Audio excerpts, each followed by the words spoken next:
Kasi ito po, no, bagong pasok po na balita, si Pastor Kibuloy ay pinag-iinitan na po. 10 milyon ang kapalit at kaibigan ni Abalos. Oh, ang leader. Leader ng ano? Oh, mamaya pakinggan natin. Ngayon po nasa SMNI tayo at 10 milyon. Naku, pambihira.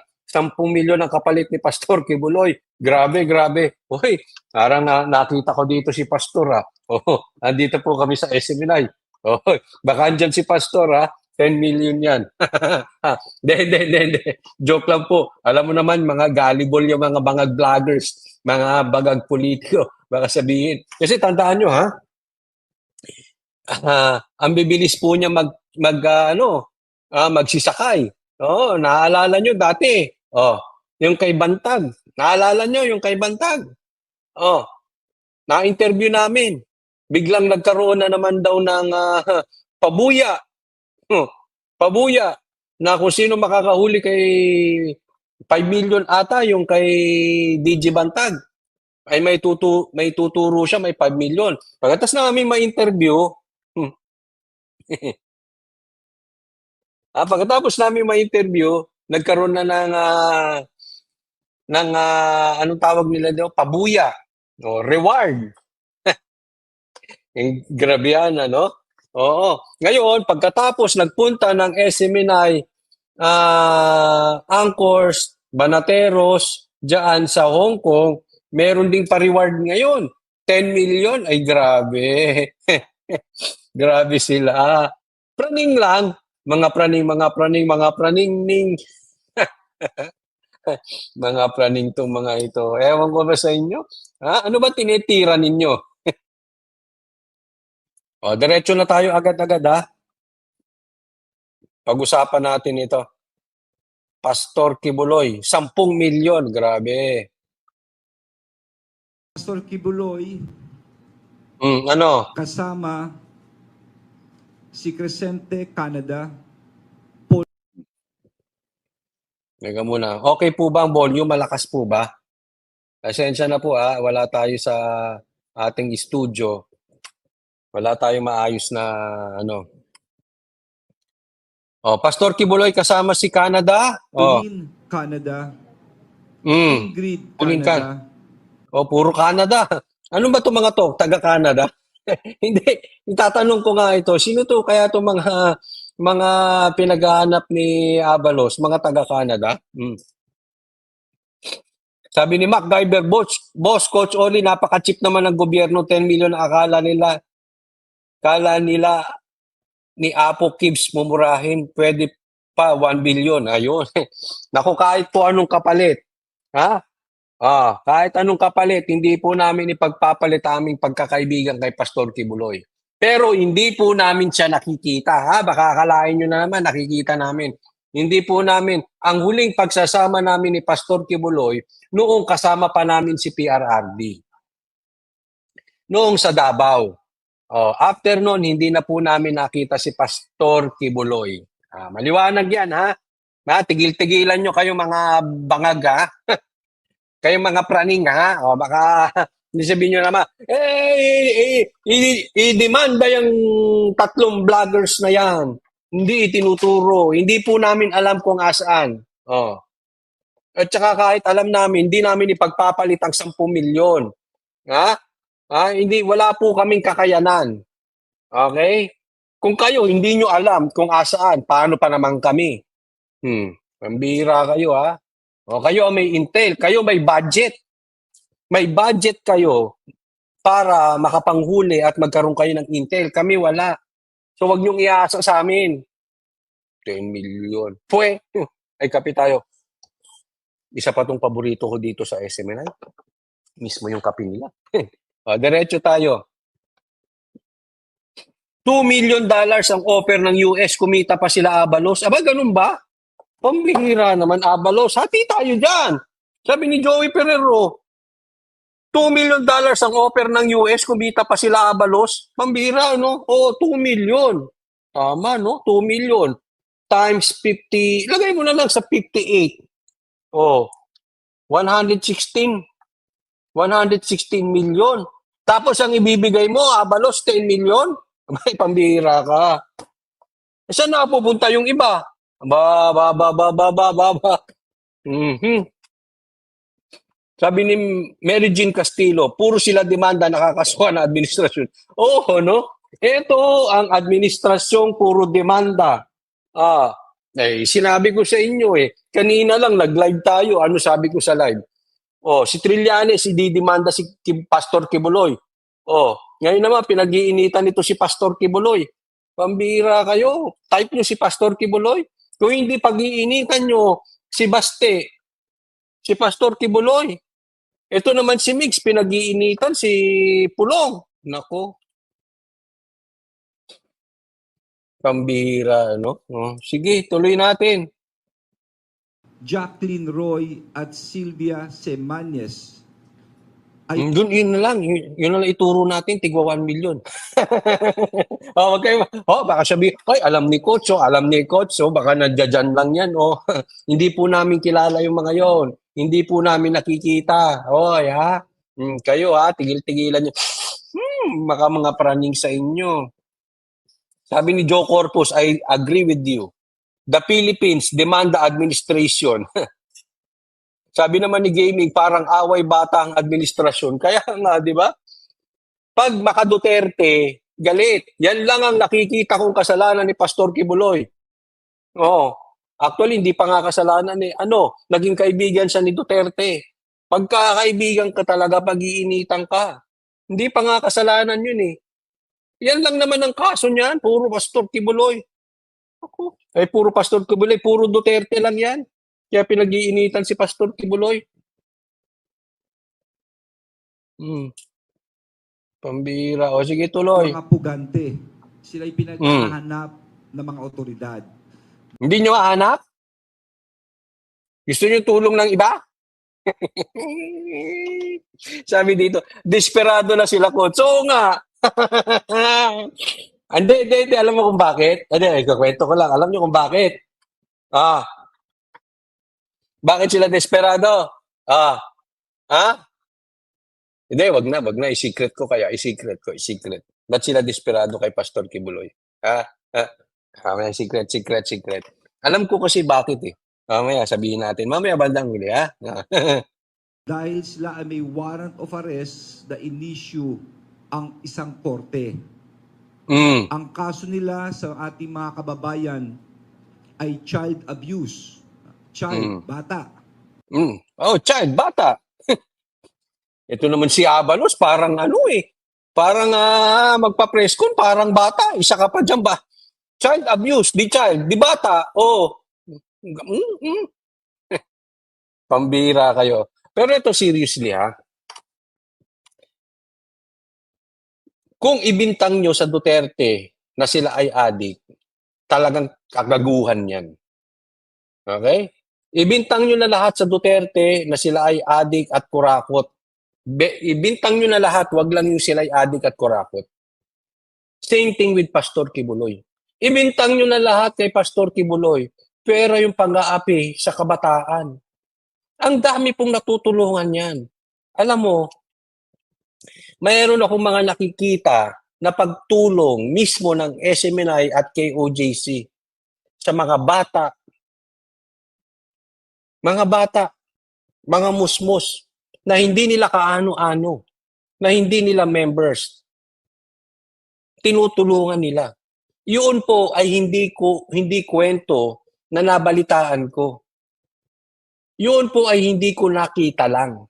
Yun po ay na-experience ko.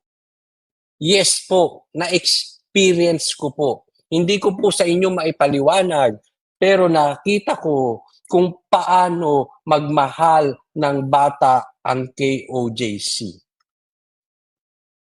Kaya ibintang nyo na lahat kay Pastor Kibuloy, wag lang yung pag-aabuso sa bata dahil walang maniniwala sa inyo. Gago lang ang maniniwala sa inyo. Oo, galit lang sa Duterte ang maniniwala sa inyo. Inggit lang sa Duterte ang maniniwala sa inyo. Kasi ang atake nyo kay Pastor Kibuloy, that is an attack. para sa mga Duterte.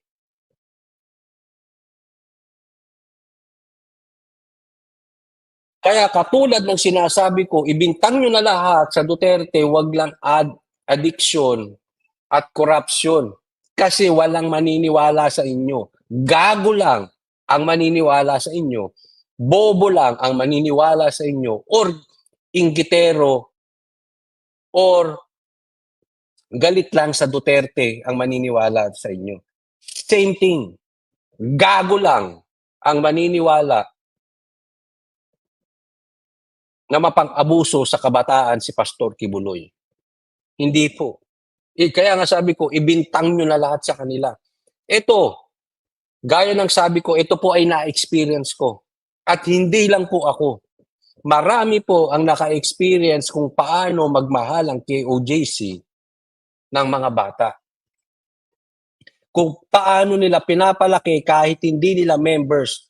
Kung paano nila sinusuportahan kahit nga hindi Pilipino.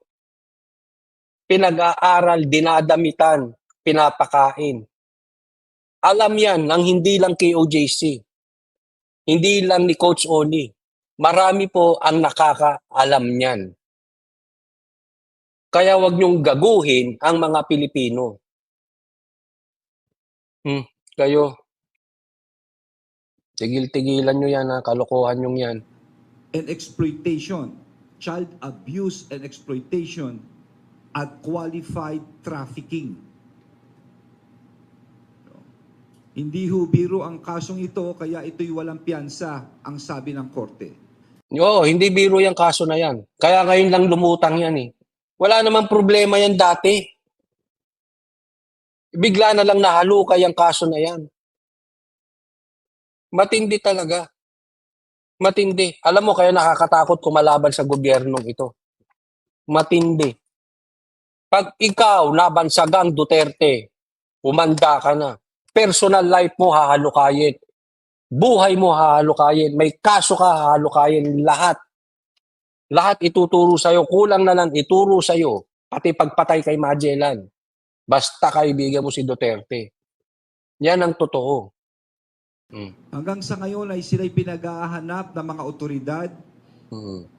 Gusto ko hong i-anunsyo sa mga nanonood at nakikinig na meron tayong mga kaibigan na gustong tumulong sa paghanap sa kanila. Meron daw kaibigan si Abalos na gustong tumulong sa paghahanap kay Pastor. Hulaan ko yung kaibigan mo, Abalos. Hulaan ko lang ha. Isagutin mo kung tama.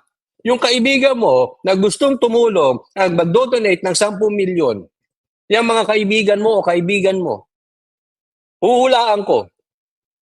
Sige nga kayo, tulungan nyo ako, hulaan nyo rin. Sa manunood ng replay, tulungan nyo ako, hulaan nyo rin. Una, galit yan sa Duterte. Sige. Abalos. Yung kaibigan mong yan, galit sa Duterte, no? Pangalawa, insecure sa Duterte. Yung kaibigan mo, insecure sa Duterte. Hula ko lang. Pangatlo, hindi nila kayang labanan ng patas ang Duterte.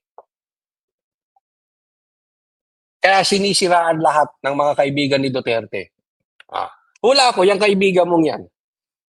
Magdodonate 10 milyon para mahuli si Pastor Kibuloy. Di ba? Sino yon?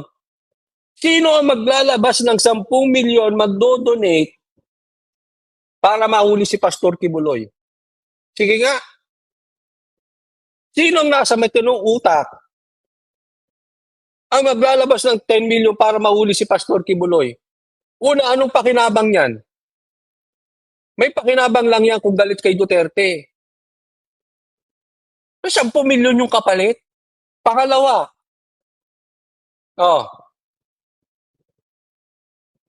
inggit, insecure sa Duterte. Yun lang yan. Ano pa maano niyan? Wala na.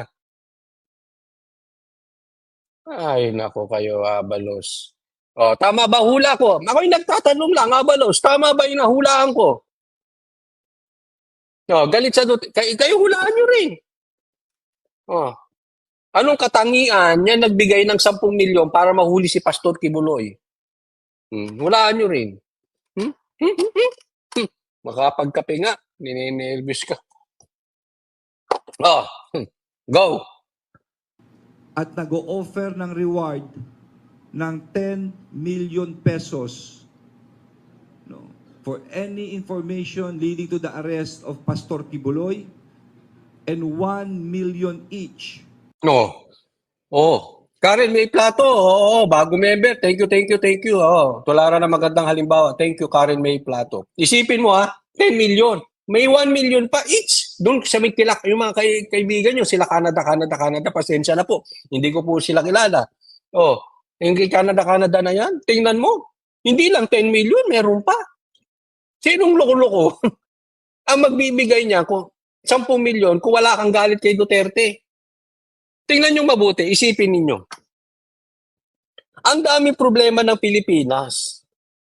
Ano ngayon kung mahuli si Pastor Kibuloy? Bababa ang presyo ng bigas. Hello? Bababa presyo ng gasolina. Hello? Tumaas na naman ang presyo ng gasolina. Hello? Pag nahuli ba si Pastor Kibuloy, masusolve ba ang kagutuman at magkakaroon ng maraming trabaho mga Pilipino? Hello? Bakit dyan nakapokus yung kaibigan mo, Abalos? Batay ka muna. Anong meron kay Pastor Kibuloy? Bakit nang gagalaiti yung mga kaibigan mo magbigay ng 10 milyon? Aba, paano ka? Paano yung mga kaibigan mo, Pastor Abalos? Ako'y nagtatanong lang naman. Isipin mo, ang dami may kaso sa atin. Yung smuggler, hindi na naimbestigahan, ayaw nyo magbigay ng pabuya ron? Yung mga napakaraming addict na mga drug lords, hindi kayo nagbibigay ng pabuya? Ang daming kriminal sa Pilipinas, walang pabuya? Yun lang dapat tinatanggal sa kalsada. Kasi mga drug lords yun, smuggler. May epekto po yun sa ekonomiya natin. Ito si Pastor Kibuloy, mahuli o hindi mahuli, bagamat wala naman siyang kasalanan, ako'y naniniwala doon, wala namang epekto yan. Paano kayo? Paano yung kaibigan mo? Abalos? May nukno ka naman ata. Ito'y nagtatanong lang, Kasi parang nukno ka naman ang kainggit niya kay Duterte. Ako hindi naniniwala this is an attack against Pastor Kibuloy. Walang naniniwala doon. This is an attack against Duterte.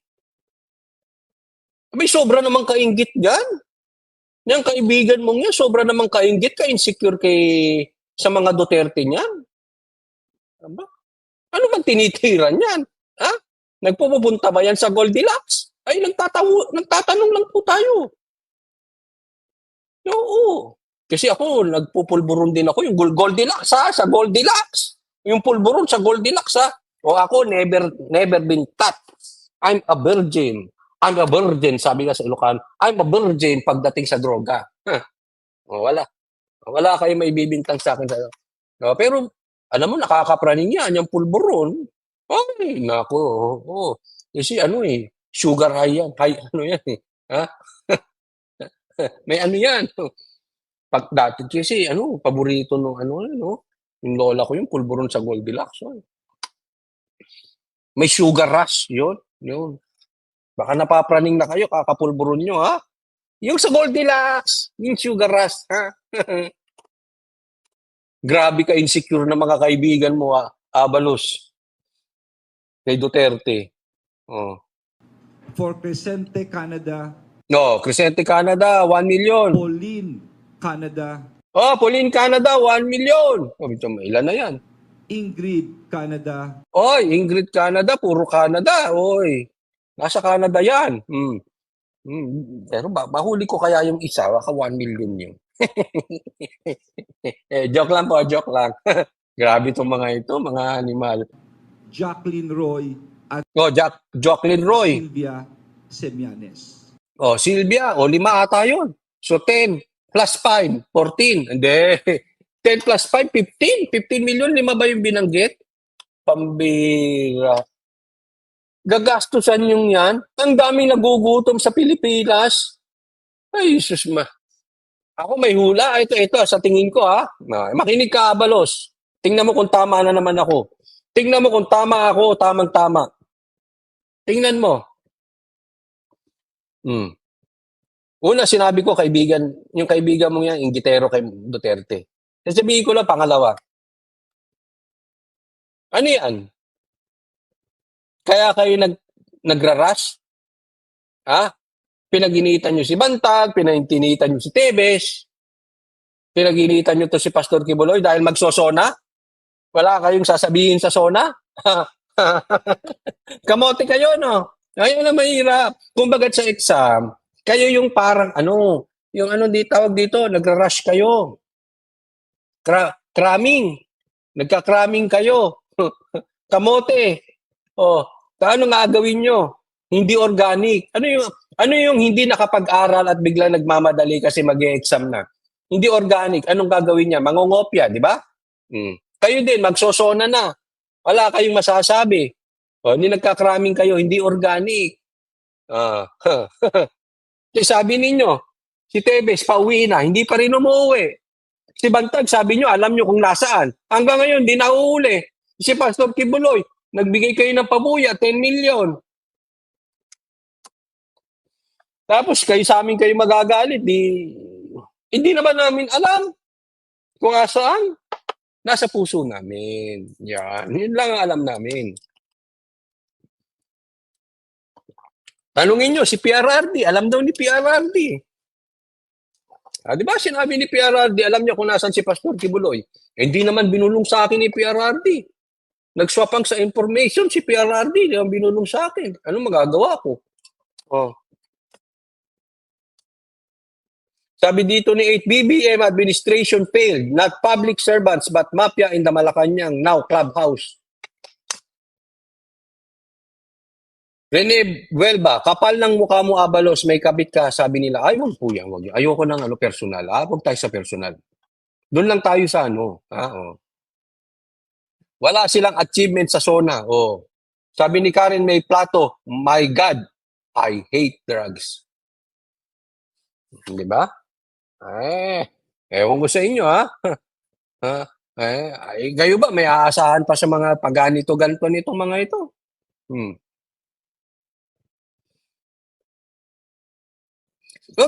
Sabi nito si Mel, ha? Kung yung mga pabuya nila kay Pastor, ibinigay nila sa mga mahirap, nakatulong pa kayo. Correct. Tama si Mel. Alam mo, kasi kahit naman mahuli si Pastor o hindi, wala namang pakinabang sa bansang Pilipinas. Ba't kayo nagmamadali? Kung yung 10 milyon, gumawa kayo ng negosyo. Maliit man na negosyo o malaki man yan. Meron pa kayong mabibigyang trabaho. Di ba? May nangyayari. Puro kayo pabuya. Ulitin ko, ganyan yung ginawa kay Bantag. Nagpabuya sila after ma-interview namin. After ngayon pumunta ng SMNI anchor sa Hong Kong, ito may pabuya na ulit, 10 milyon, dinagdagan. OA. Sa totoo lang, ang OA nyo. Bawas-bawasan yan kung ano man yung tinitira. Ako, ito tinitira ko eh. Ito tirahin ninyo. Ito payo ko sa inyo, tirahin ninyo ito, ha? Tirahin nyo to, Galilee. Ito po ang tubig dito sa SMNI, Galilee. Babait kayo. Water from Galilee. Alam naman natin kung ano yung Galilee. Tubig. Babait kayo dito. Yung mga kasamahan ko, pag nandito, bumabait. Di ba, hindi sila... Mga kasamahan ko, bakbakero eh. Bakbak dito, bakbak doon. Pag nandito, medyo layo. Kasi ito nga, ito pinaiinom. Malakas to. Paligo ko kaya to sa mga politiko. Paligiwan ko kayo. Medyo baka matapon yung laptop ko. Di ba? Oh, siya ba yan? Paliguan kita. Ikaw. Nang tuminu-tinu kayo. Ako.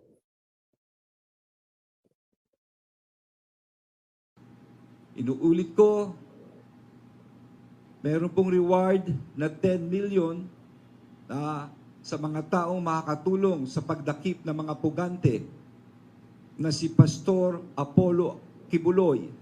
Ay, natuturo ko na andito si Pastor. Ayun yung buffet namin, oh. Oo. Ayan, at yung favorite kape ko. Ayan. Oh, yung buffet nakahanda na. Pambihira, oh. Ganyan kami inaabuso ni Pastor Kibuloy. Ay, ng SMNI. Laging buffet yung pagkain. Ay, nako. Inulit pa niya. Hindi. Ito, may tanong lang. Yan ba ay hinahabol nyo sa SONA or hinahabol mo dahil tatakbo kang senador? Abalos. Ito, hula ko lang naman. Tingnan mo kung tatama yung tatlo. Pangatlong hula ko na ito. Matatalo ka bilang senador. Manguhula ako. Kung mali, di sorry. Pero tingin ko tama. Ano yung una kong hula? Yung kaibigan mo sinasabi na magdo-donate ng 10 milyon na reward sa makakahuli kay Pastor Kibuloy, inggitero insecure sa Duterte. Una kong hula, ha? Ano ba yung pangalawa ko? Pangalawa. Pangatlo muna. Nakalimutan ko yung pangalawa. Pangatlo, matatalo ka. Ganitsaan na yan. Ay, alam mo, minsan, kumbagat sa ang operasyon, masakit. Pero minsan, kailangan mo ng operasyon para ka gumaling sa sakit mo. Masakit man tanggapin, abalos, matatalo ka. Matatalo ka, pangatlong hula ko, ha? Tingnan nyo kung tumama ako. Ano yung pangalawa pinahulaan kong yan? Sabi dito, talo yan, walang karisma yan sa mga tao. Ano yung Sabi, abalos, saan mo kinuha ang 10 million? Sa loto na naman. Hindi, sa kaibigan daw niya. Yung kaibigan niya siguro, yun inuhulaan ko. Insecure sa Duterte yon. Baka palaka yun. Ay, hindi. Insecure sa Duterte? Bakit naging palaka? Ay, palaka.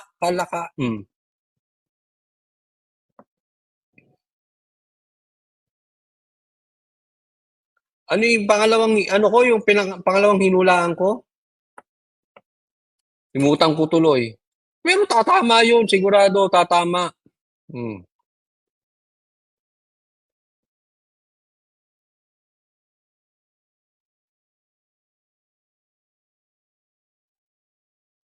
Alam na this pala ka. Hindi naman. Teka muna, ha, Abalos. Ha? Hindi, ako may tanong lang, Abalos. Tingin mo mananalo ka? Sabi ni Olive Oil, magnanakaw siguro yung friend niya. Oy! Grabe. Insecure na sa Duterte, magnanakaw pa? Yung kaibigan niya, pambihira naman.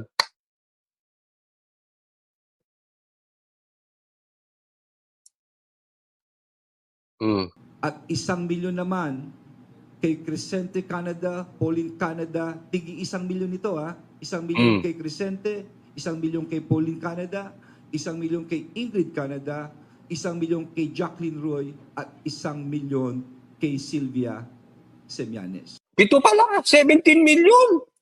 Inulit niya. Pito, no? Pito, tama, no? O basta 17 million. But anyway, 10 million kay Pastor Kibuloy at dun sa mga iba pa, tigwa 1 million. Grabe, no?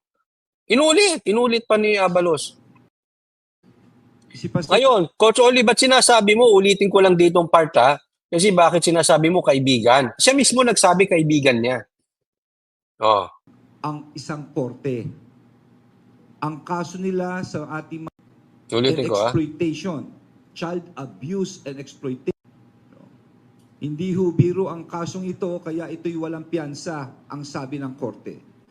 Hanggang sa ngayon ay sila'y pinag-ahanap ng mga otoridad sa mga nanonood at nakikinig na meron tayong mga kaibigan na gustong tumulong sa paghanap. Meron tayong mga kaibigan O, di ibig sabihin, kaibigan ni Abalos. O, di ibig sabihin, wow. Grabe yung mga kaibigan mo. Tama ba? Mm. Pwede ba natin tayong lahat idemenda natin ng gobyernong ito? Antay-antay lang tayo. Gumagalaw na po si BP Sara. Kalma lang, kalma. Gumagalaw na si BP Sara. Maniwala kayo. Gumagalaw na ang Duterte. Naku, maniwala kayo. Tandaan mo, Abalo, sabi, di araw-araw piyesta. Darating din ang panahon na ikaw naman ang magtatago. Maniwala ka. Yun.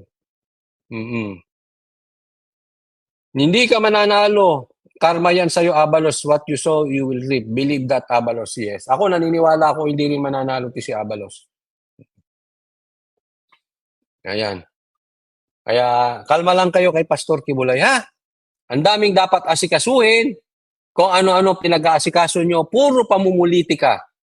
Tigil-tigilan nyo. Ang asikasuhin nyo, ito, suggestion lang. Ang asikasuhin ninyo, yung may connection sa bigas. May connection sa presyo ng bilihin. Trabaho, etc. Itigil nyo muna ang pamumulitika. Okay?